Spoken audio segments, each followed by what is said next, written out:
Somos pobres porque encontramos petróleo y porque es muy fácil sacar un barril de petróleo y exportarlo, mientras que un país como Japón, que no tiene petróleo, ¿qué hizo? 27 refinerías.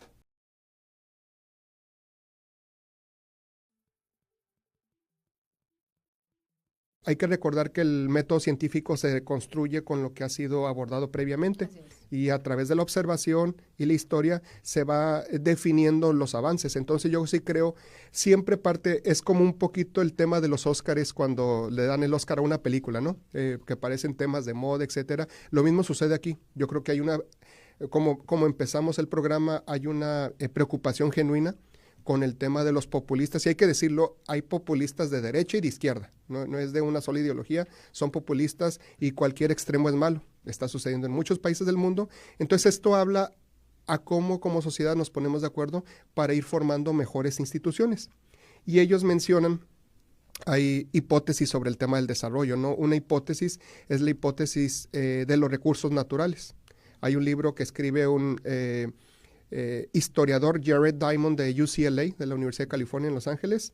Él era ornitólogo, se dedicaba a estudiar las aves, y dice que estando en una isla de Papúa Nueva Guinea, se acercaron los habitantes de Papúa Nueva Guinea y le preguntaron: doctor, ¿por qué Estados Unidos genera tanto cargo? Les dijeron, tanto cargamento de cosas que manda Estados Unidos a Papúa Nueva Guinea, y por qué Papúa Nueva Guinea no manda productos a otros países del mundo, ¿no?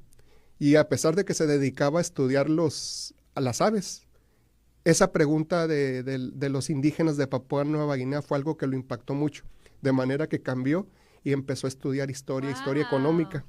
Y él analiza toda la historia. Hay un libro que les recomiendo mucho que se llama Guns, Germs and Steel, que de lo que habla es que hay países que se desarrollan primero porque se asientan primero.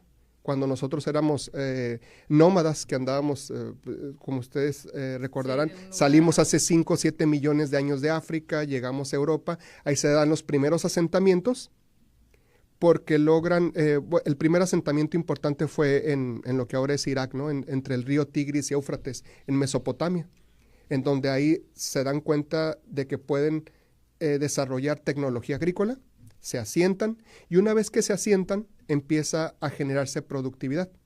Ya no todo mundo se tiene que dedicar, las mujeres a cuidar a los niños y a cocinar, y los hombres a cazar, sino que ya con la agricultura puedes alimentar animales y empieza todo esto, ¿no? Y ahí empieza una división. Ya no era necesario que todos trabajaran, entonces hay otros que se dedican a pensar. Y hay algunos de los que se dedican a pensar que dicen, ¿cómo generamos estructuras de poder para evitar que otros lleguen y nos quiten este lugar de territorio en el que ya nos asentamos nosotros? Y empieza el tema militar y el tema político, etcétera, ¿no? Entonces así seguimos, unos van hacia Asia, otros van hacia Europa, y en Europa, pues con el mismo tema de una pregunta que se hace el autor es ¿por qué Europa descubre América y no América descubre Europa, ¿no? Entonces la tecnología tiene que ver con la tecnología, como empieza con el tema del ganado. Decía, por ejemplo, ahí los españoles dormían con las vacas, con los puercos, etcétera. Entonces se enfermaban, por eso Gans, se enfermaban, les daban los microbios, les daban enfermedades, muchos de ellos morían, pero las nuevas generaciones ya nacían inmunes. Cuando llegan a América, no estaban acostumbrados a los gérmenes, y por eso, de una población, nada más para que dimensionemos, había alrededor de 15 millones de habitantes en América cuando llegan los españoles. 14 millones murieron por los virus y los gérmenes.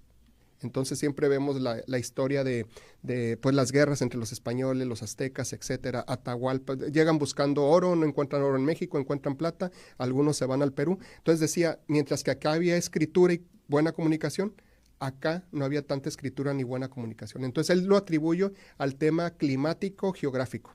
Okay. En climas templados es más fácil desarrollarse. Entonces tenemos el globo terráqueo, está el Ecuador, está al norte el trópico de Cáncer, al sur el trópico de Capricornio, y dice, todas las naciones que están en este cinturón donde hace muchísimo calor están condenadas a ser pobres.